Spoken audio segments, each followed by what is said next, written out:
18 தர்பார். வணக்கம் மக்களே, இது நியூஸ் 18 தர்பார். நம்ம தர்பார்ல வழக்கம் போல உங்களுக்காக எல்லா விஷயங்களையும் தேடி தேடி பிடிச்சி எடுத்து கொண்டு வந்து வச்சிருக்கோம். அதனால எங்கேயும் போகாம சாப்பிட்டீங்களா அங்கனே குத்த வச்சுட்டுங்க. நம்ம நிகழ்ச்சிக்குள்ள சடக்குன்னு போயிட்டு மடக்குன்னு வந்துருவோம். சீனுப்பு ஏன் இடம் கிடைக்க மாட்டேங்கி, ஏன் பைலட் நீ எந்திரிச்சிருந்து வண்டியை ஓட்டுன்னு இந்த ரயில் என்ஜினுக்குள்ளலாம் உட்காந்து அலப்பறையை கூட்டினாடா. அதே மாதிரி ஊப்பியில் என்ன பண்ணிருக்காங்க, பஸ்ஸில் இடம் கிடைக்கலன்னு ஏறி உட்காந்து போயிருக்காங்க. வண்டி திக்கிடு திக்கிடு திக்கிடுன்னு போயிருக்கு. என்னடான்னு பார்த்தா லக்கேஜ் வைக்கிறதுக்குள்ள ஒரு 20-25 பேர் உள்ள உட்காந்துருக்காங்க.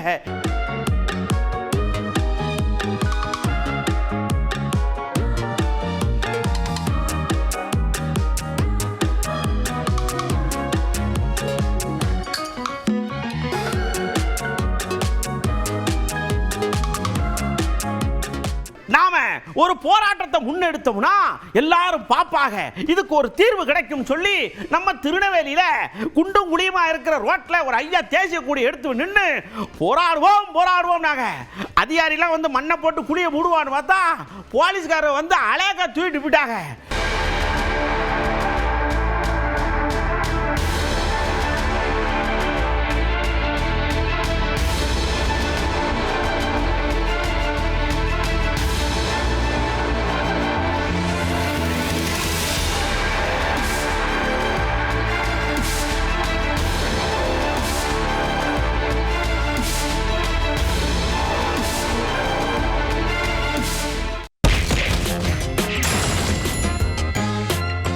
பாருங்க, நாம கவுண்டருக்குள்ள நேரா போய் நிக்கும் போது அண்ணாமலை மைக்க பிடிச்சு ஆத்துன்னு ஆத்துறாரு. நீங்க சவால் விட்டா கோபேக் மோடின்னு சொல்றீங்களா, கெட் அவுட் மோடின்னு சொல்லி பாருங்க என்ன நடக்கும்னு அப்படின்னு லேசா கொம்புசி விட்டார்.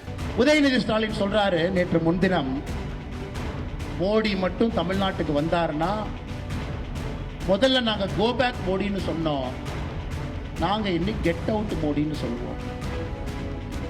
உதயநிதி ஸ்டாலினுக்கு நான் சொல்றேன், நீ சரியான ஆளா இருந்தா, சரியான ஆளா நீ இருந்தீங்கன்னா உன் வாயிலிருந்து கெட் அவுட் மோடி நீ சொல்லிப்பாரு. இங்க இருங்க, இது எதுக்காக திரும்ப இந்த வேலையெல்லாம் பார்க்காக. ஏற்கனவே இப்படி சொல்லும்போது சத்தம் கட்டாம மோடியே போனாரோ அது வேற விஷயம். இப்போ நாம துட்டு கேட்கோம், அதாவது நம்ம உரிமையை கேட்கும். இதை அப்படியே மரக்கடிச்சு மழுக்கடிக்கணுங்கிறதுக்காக இப்படி இப்படி இப்படி இப்படி இது பண்றாங்க. விட மாட்டாமே, உரிமையை நிலைநாட்டாம விட மாட்டோம்னு துணை முதலமைச்சர் துண்டு கட்ட சொல்லிட்டார்ல. அவங்க பிரச்சனையை மனமாற்ற கேட்கிற நிதியை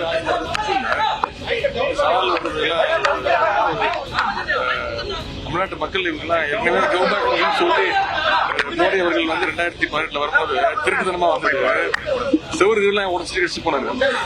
மக்கள்லாம் சந்திக்க வாய்ப்பு இல்லை, பயந்துக்கிட்டு எங்க பார்த்தாலும் கருப்பு கொடி காட்டிருந்தாங்க, பலூன்லாம் ஞாபகம் இருக்கும். அதனால பிரச்சனையை திசை திருப்பாங்க.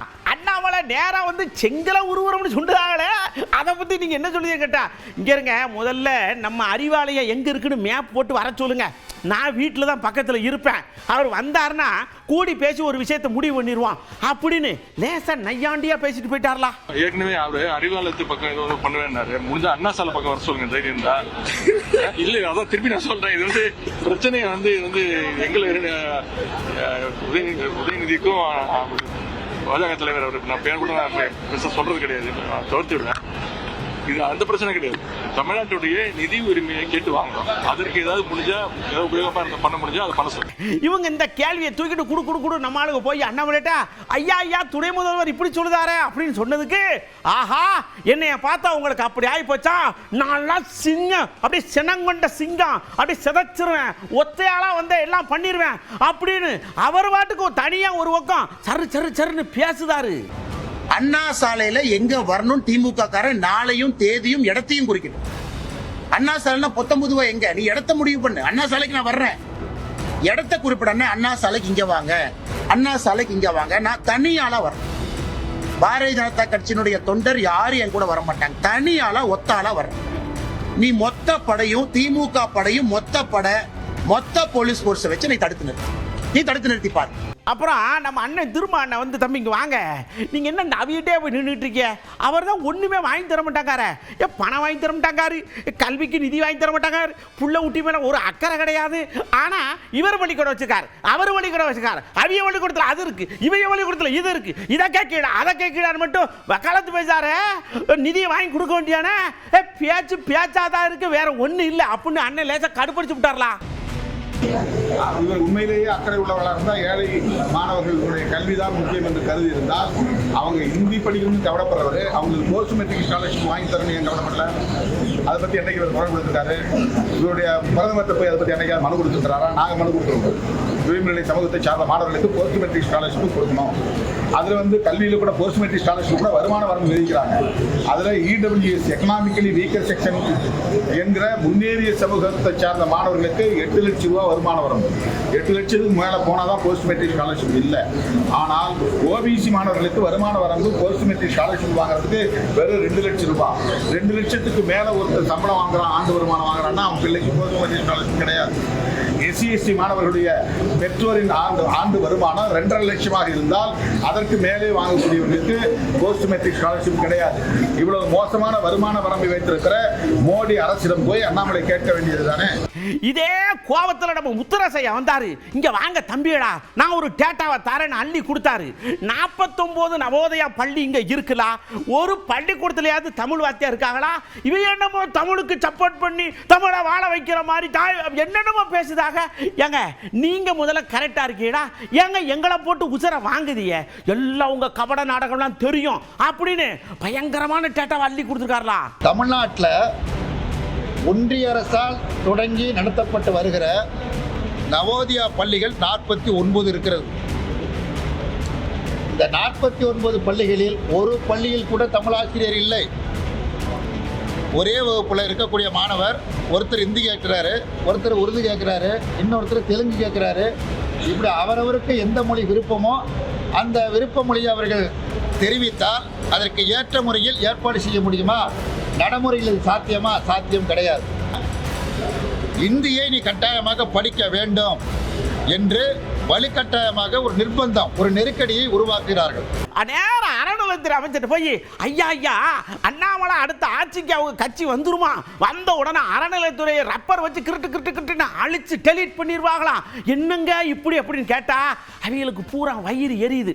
இங்க வருங்க, நாம குடமுழுக்கெல்லாம் நடத்தி குதூகலமா ஆட்சி நடத்துறோம்ரா, அதை பார்த்து அண்ணாமலைக்கு பொங்குது பொங்குது, அதனால அப்படித்தான் விடுங்க அப்படின்னு போயிட்டார்களா. அவர்களுக்கு நலத்திட்டங்கள் நடைபெறுவதும், நாளுக்கு நாள் திருக்கோயிலுடைய பக்தர்கள் எண்ணிக்கை கூடுவதும், நாளுக்கு நாள் பக்தர்களுடைய தேவைகளை, அடிப்படை தேவைகளை நிறைவேற்றுவதும், எங்கு பார்த்தாலும் குடமுழுக்குகளால் தேவாரம், திருவாசகம், மணியோசை, தூபதீப ஆராதனை நடைபெறுவதும் அவர்களுக்கு எப்படி வயிற்றெரிச்சலை கலப்பாமல் இருக்கும்?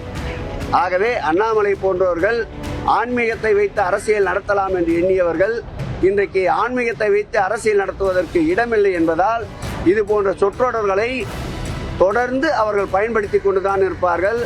எங்கள் இயக்கத்தை பொறுத்தளவில் அடிக்க அடிக்க உயருகின்ற பந்து இது, தீட்ட தீட்ட ஒளி தருகின்ற பட்டை வைரம் இது, காய்ச்ச காய்ச்ச மெருகேறுகின்ற சொக்க தங்கம் இது. அதனால் அவர்கள் அடித்துக்கொண்டே இருக்கட்டும். எங்கள் இயக்கத்தோடு இன்னும் விறுவிறுப்போடு வீறு நடை போடுவார்கள். 2026 சட்டமன்ற தேர்தலில் அண்ணாமலை வெற்றி பெற்று சட்டமன்ற உறுப்பினராக வரட்டும், பார்க்கலாம். சொர்க்கத்துக்குள்ள போறோம், நேர ஜம்மு காஷ்மீர்ல இறங்குறோம். ஒரு வெள்ளை மழை பொழிகிறது, கொள்ளை நிலா உடல் நனைகிறது அப்படின்னு பாட்டா வருதுங்க நமக்கு. அந்த அளவுக்கு திருமண பக்கம் பூரா வெள்ளை வெள்ளையா இருக்குங்க, பார்த்து ரசிங்க.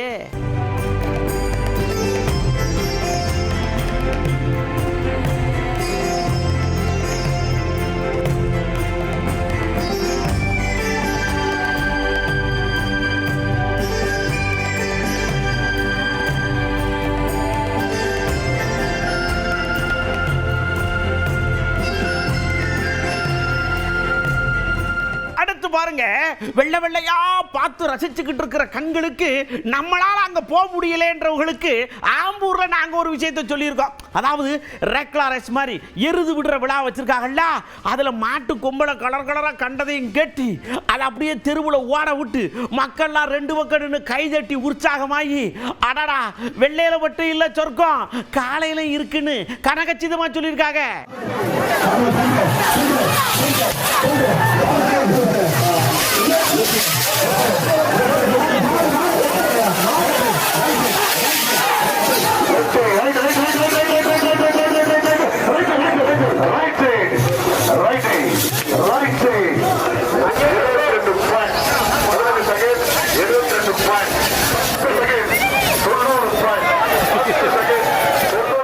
ஒருத்தருக்கு உதவி செய்வது, ஆபத்தில் உதவி செய்வது, உயிர் போற நேரத்தில் உதவி செய்வது அப்படிங்கிறதாங்க சொர்க்கம்னு காட்டியிருக்காங்க கோயம்புத்தூர்காரங்க. ஒரு எரும மாடு அப்படியே மேய போன இடத்துல கிணத்துல தவறி துவக்கடின்னு விழுந்துருச்சு. மான் கத்திருக்கு. அங்கிருந்து துப்பு துப்புன்னு ஓடியாந்தவங்க இருக்கிற பொக்களை இருக்கலாம் கொண்டியாது கிணத்தை தோண்டி அப்படியே மாட்டெடுத்து அழைக்க வச்சு போய் மேயா போயான்னு விரட்டி விட்டுருக்காங்கடா. அதான் சொர்க்கம்.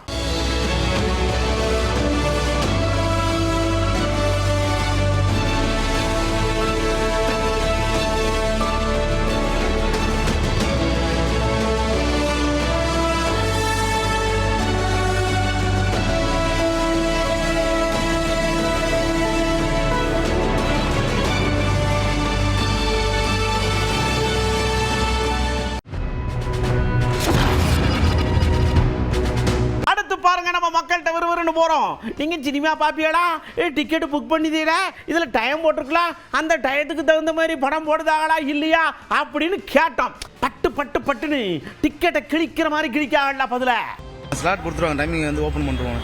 நம்ம அடிச்சுட்டு பிடிச்சிட்டு அந்த டிராஃபிக்லாம் கடந்து போய் உட்காருவோம். அங்கே போய் பார்த்தாக்கா ஒரு அரை மணி நேரம் ஆடே ஓடும். ஏன்டா அவ்வளோ சீக்கிரமாக வந்த மாதிரி இருக்கும். நம்ம காசு கொடுத்து போகிறோம், எல்லா இடத்துலையும் ஆட் இருக்கு, அது கொஞ்சம் கம்மியாக இருந்தால் பரவாயில்ல, அதுவே ரொம்ப பெருசாக போகிற மாதிரி இருக்கு. படம் போடுறதுக்கு முன்னாலே விளம்பரம் போடுறாங்க, இன்டர்வல் டைமில் விளம்பரம் போடுறாங்க. அது மக்களுக்கு பயனுள்ளது பார்த்தீங்கன்னா பயனுள்ளது கிடையாது. படம் பார்க்க வந்துட்டு நம்ம தேட்டரில் அதிகமாக விளம்பரம் போட்டுட்டு இருந்தால் அது நம்மளுக்கு இரிட்டேட்டிங்காக தான் ஆகுது. இப்போ அந்த விளம்பரம் பார்க்குறோம் இல்லைங்களா, ஸோ அதுதான் நம்மளுக்கு வந்துட்டு சாலிடாக மனசில் பதியுது. அது ஒரு மாதிரி போர் அடிக்கிற மாதிரி இருக்கும். முன்னாடி தேவையானது மட்டும் இந்த மாதிரி இருந்தது, இப்போ அன்வான்டான நிறையா விளம்பரம் இருக்கிற மாதிரி. படம் பார்க்க போகிறோமா விளம்பரம் பார்க்க வந்தோமான்னு தெரியல. நிறைய விளம்பரம்னால ரொம்ப போர் அடிக்குது. உடனே எப்படி படம் முன்ன பின்ன இப்போ ஏதாவது ஃபர்ஸ்ட் டே ஃபர்ஸ்ட் ஒன்றா லேட் ஆகும்ல, அது மாதிரி தான். கேண்டீனில் விற்கிற பொருள்லாம் கொஞ்சம் ரொம்ப அதிகமாக இருக்குது. தண்ணி பெரும்பாலும் எங்கேயும் வைக்கிறது இல்லை ஃப்ரீயா. ஸ்நாக்ஸ் ஐட்டம்லாம் ரொம்ப ஏற்றிட்டாங்க, மாதிரிலாம் இல்லை, அதனாலே நாங்கள் போகாமே இருக்கிறோம். நாங்கள் சும்மா கிங் இருக்குல்ல, அந்த விளம்பரம் இருக்குது, ஆனால் அதை பார்த்தா ரொம்ப நெருடலாக இருக்குது, பயமாகவும் இருக்குது. இந்த புகையில சம்பந்தமாக அரசு போடுற விளம்பரம்லாம் ஓகே. ஆடெல்லாம் போடும்போது நம்மளுக்கு கொஞ்சம் கடுப்பாக தான் இருக்கும். அந்த கதையோட அர்த்தமே எங்களுக்கு புரிய மாட்டேது. அந்த கரெக்டான டயத்துக்கு வந்து படம் போட்டால் இன்னைக்கு சர்வ சாதாரணமாக தேட்டருக்காரங்களே ஓப்பனாக பாப்கார்னை கொடுக்குறேன், அத்தை கொடுக்குறேன், இத்தை கொடுக்குறேன்னு சொல்லிட்டு ஏதாவது ஒரு சீனை கொடுத்து 400 500 போட்டுறாங்க. நல்ல லாபம் கிடைக்குது. லாபம் கிடைக்கும்போது எதுக்கு விளம்பரத்துக்கு போய் நிற்கணும்? இந்த கேரளா கோட்டையம் இருக்கிறா, அங்க ஒரு பார் ஓபன் பண்ணியிருக்காங்க. எல்லாரும் விறுவிறுன்னு உள்ள போய் இந்த புது பாறை எப்படி இருக்கும்னு சொல்லி உள்ள போயிருக்காங்க. உள்ள போன இடத்துல ஏதோ குவாக்குமாக்கு ஆகி போச்சு, சண்டை ஆகி போச்சு. சண்டை வந்து தடக்குன்னு விலை போக வேண்டியதானே, டம்ளர் எடுத்து டமார்னு அடிக்கிறது, பாட்டில் எடுத்து மடார்னு அடிக்கிறது, கடைசியில் கேஸ் வரைக்கும் ஆகி போச்சு. அதாவது குடிக்கிறதுக்கு முன்னாடியே உங்களுக்கு இப்படின்னா குடிச்சா என்ன ஆகும்னு எல்லாரும் கேட்குற மாதிரி நடந்துக்கிறது. நீங்க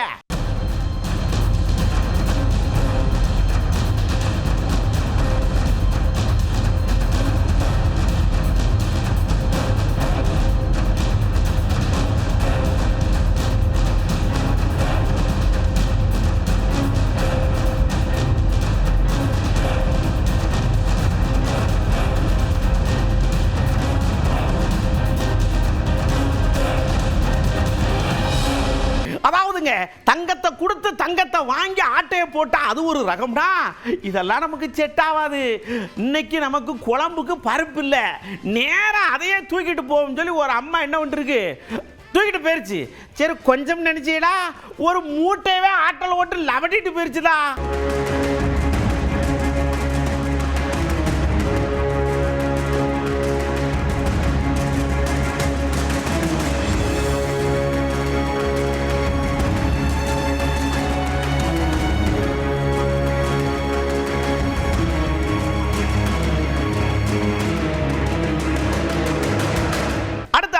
பாருங்க, ஐயா உடம்பு சரியில்லை, இந்த மாத்திரை எடுங்க, இந்த மாத்திரை எடுங்க அப்படின்னு சொல்லி எல்லா மாத்திரையும் வாங்கிட்டாங்க 2 பேர். அவர் காசு கேட்டிருக்காரு 20 வருஷம் சொல்லி துப்பாக்கி எடுத்து காட்டி இந்த மாத்திரை எல்லாம் உள்ள ஓடு, வாங்கிட்ட மட்டும் காசு இருக்கு அதையும் கொடுன்னு ஒரு 1 லட்சம் பிடிங்கி, ஏயா மாத்திரை வாங்க போனா நீதாயா காசு கொடுக்கணும், அதனையா துப்பாக்கி காட்டி அவன் இருக்க காசையும் பிடிட்டு வர்ற. ஆத்தி உங்களோட பெரிய தொந்தரவா இருக்க.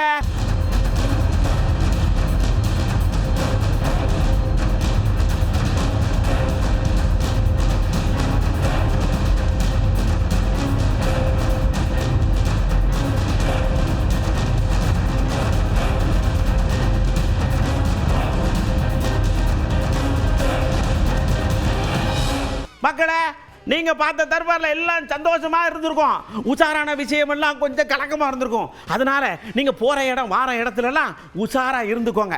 அப்புறம் முக்கியமான விஷயம்ங்க, ஏங்க சொன்னா கேட்கவே மாட்டீங்க, இந்த செல்போனை இப்படி வச்சுக்கிட்டே வண்டியை ஓட்டாதீங்க. அது எதுக்க வர வாரிய பயந்து கிடக்கு, முட்டிடுவோம் மோதிடுவோம்னு அடிவகத்தில் பிராண்டி எடுக்கு. ஆமா, அதே மாதிரி ரூல்ஸை கொஞ்சம் ஃபாலோ பண்ணுங்க. கோடு ஒரு பக்கம் இருக்கு, நீங்க 1.5 கிலோமீட்டர் தள்ளி போய் நிக்க, போலீஸ்கார் வந்து அவர்கிட்ட சண்டை வேற ஓடுதியே, தப்புங்க அதெல்லாம். அடுத்த தர்பார்ல இன்னும் ஏகப்பட்ட விஷயத்தோட உங்கள்கிட்ட சந்திக்க வரேன். அது வரைக்கும் உங்கள்கிட்ட இருந்து அன்போடு விடைபெற்றுக் கொள்வது உங்கள் அன்பு நண்பன்களில் வணக்க மக்களே. 18 தர்பார் வந்துட்டாயா வந்துட்டாயா.